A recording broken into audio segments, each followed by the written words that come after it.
여러분, 믿음 하면 뭐가 제일 먼저 생각나세요? 오늘은요, 좀 특별한 시간 여행을 해볼까 하는데요.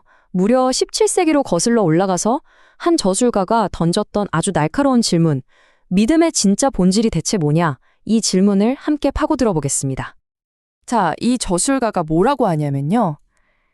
진짜 믿음이라는 건 우리가 흔히 생각하는 것처럼 그냥 죄 용서받고 끝! 이게 아니라는 거예요. 훨씬 더 깊은 무언가가 있다는 거죠. 과연 그게 뭘까요? 핵심이 뭘까요? 모든 이야기는 바로 이 질문 하나에서 시작됩니다. 어쩌면 우리가 스스로에게 한 번도 제대로 물어본 적 없는 그런 질문일지도 몰라요.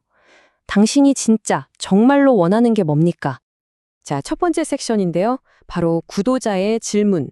그러니까 단순한 죄사함을 넘어서는 그 무언가에 대한 이야기입니다. 이 질문에 대해 아마 대부분은 너무나 당연하게 대답할 거예요. 바로 죄를 용서받는 거요. 그런데 말이죠. 이야기는 바로 여기서부터 재밌어집니다. 그렇죠. 대부분은 아마 이렇게 말할 거예요. 저는 죄를 용서받고 싶어요. 그래서 믿는 겁니다. 너무나 인간적이고 솔직한 대답이죠. 당연한 바람이고요. 그런데 바로 이 지점에서 저자가 잠깐만요 하고 우리를 딱 멈춰 세우는 겁니다. 만약에 당신이 원하는 게 딱 거기까지, 그러니까 죄 용서받는 게 전부라면 당신은 진짜 중요한 걸, 핵심을 놓치고 있는 거라고 아주 단호하게 이야기해요. 자, 그럼 이제 두 번째 섹션으로 넘어가서 믿음의 자연스러운 결과, 즉 무기를 내려놓는다는 게 무슨 뜻인지 한번 보죠. 그렇다면 대체 진정한 믿음이란 뭘까요? 저자는 말이죠. 믿음이 어떤 결과를 만들어내는지를 보면 그 본질을 알 수 있다고 합니다. 비유하자면 작은 씨앗 하나를 보면 이 씨앗이 나중에 어떤 나무가 될지 알 수 있는 것과 같다는 거죠. 이걸 설명하기 위해서 저자가 아주 기가 막힌 비유를 하나 드는데요. 머릿속에 그림이 확 그려지는 그런 비유예요. 바로 왕에게 자비를 구하러 온 반역자의 이야기입니다. 자, 한번 상상해 보세요. 반역자가 왕 앞에 나와서 제발 용서해 주십시오 하고 빌어요.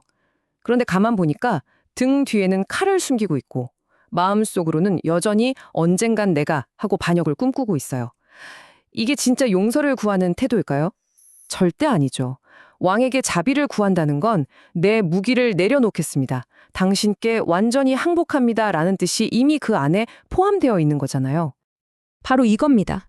내가 어찌 다시 우상과 상관하려? 이 비유가 보여주는 핵심이 바로 이거예요. 진짜로 용서를 구하는 건 저는 이제 과거의 잘못된 길과는 완전히 끝내겠습니다 라는 결단을 포함한다는 거죠.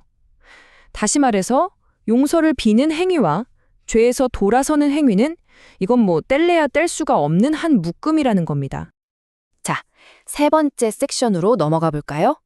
온전한 그리스도를 영접한다는 것. 이게 무슨 뜻이냐? 이렇게 모든 걸 내려놓고 완전히 항복한다는 건요. 그냥 용서해 주셔서 감사합니다. 끝. 이게 아니라는 거예요. 이건 완전히 새로운 관계 속으로 들어가는 걸 의미합니다. 이게 바로 저자가 말하려는 다음 핵심 포인트죠. 진정한 믿음이라는 건 그냥 그리스도가 존재한다는 사실을 머리로 믿는 것 하고요. 그분의 모든 역할을 내 삶으로 받아들이는 것하고는 차원이 다른 이야기라는 겁니다. 이건 마치 유명한 연예인을 저 멀리서 아는 것하고 그 사람과 직접 만나서 깊은 친구 관계를 맺는 것만큼이나 큰 차이죠. 믿음은 후자에 가깝다는 거예요. 이걸 더 쉽게 설명하려고 저자가 또 하나의 아주 재미있는 비유를 꺼내드는데요. 이번엔 결혼 이야기입니다. 자, 화면을 보시면 어떤 여자가 빚이 너무 많아서 이걸 갚으려고 부자 남자랑 결혼을 해요. 시작은 돈 때문이었죠. 이건 마치 우리가 죄 문제를 해결하려고 의로우신 분을 찾아가는 것과 같아요. 그런데 말이죠. 이 여자가 결혼하면서 저는 당신의 돈만 필요해요. 당신이라는 사람은 필요 없어요. 이럴 수 있나요? 안 되죠. 돈을 얻으려면 그 사람 전체를 남편으로 맞아야 하는 겁니다. 마찬가지로 우리가 의를 얻으려면 그리스도 전체를 우리의 주님으로 영접해야 한다는 거죠. 그러니까 온전한 그리스도라는 건 구원자, 주님, 왕, 남편, 선지자, 머리, 이 모든 역할을 다 포함하는 거예요. 저자의 논지는 명확합니다. 믿음은 뷔페가 아니라는 거예요. 내가 좋아하는 것만 골라 담을 수 없다는 거죠. 구원자라는 역할은 너무 좋은데 내 삶의 주인이나 왕이 되는 건 좀 부담스러운데요? 이건 안 된다는 겁니다. 이 모든 역할을 가진 한 인격체 전체를 받아들이는 것, 이게 진짜 믿음이라는 거죠. 자, 이제 마지막 네 번째 섹션입니다. 이 모든 논의가 결국 하나의 아주 중요한 구분점으로 모이게 되는데요. 바로 믿음의 행위와 그 본질 사이의 차이를 이해하는 겁니다. 자, 그럼 이런 질문이 생길 수밖에 없어요. 그럼 순종을 해야만 용서를 받는다는 건가요? 순종이 용서의 조건이에요? 하고요. 내가 뭔가를 잘 해야만 구원받을 수 있다는 뜻으로 들릴 수도 있잖아요. 여기에 대해 저자는 단호하게 아니오라고 말합니다. 아주 섬세하게 선을 긋는데요. 잘 들어보세요. 우리가 용서를 받고 의롭다 칭함을 받는 그 믿음의 행위 자체는 아주 명확하고 단순하다는 거예요.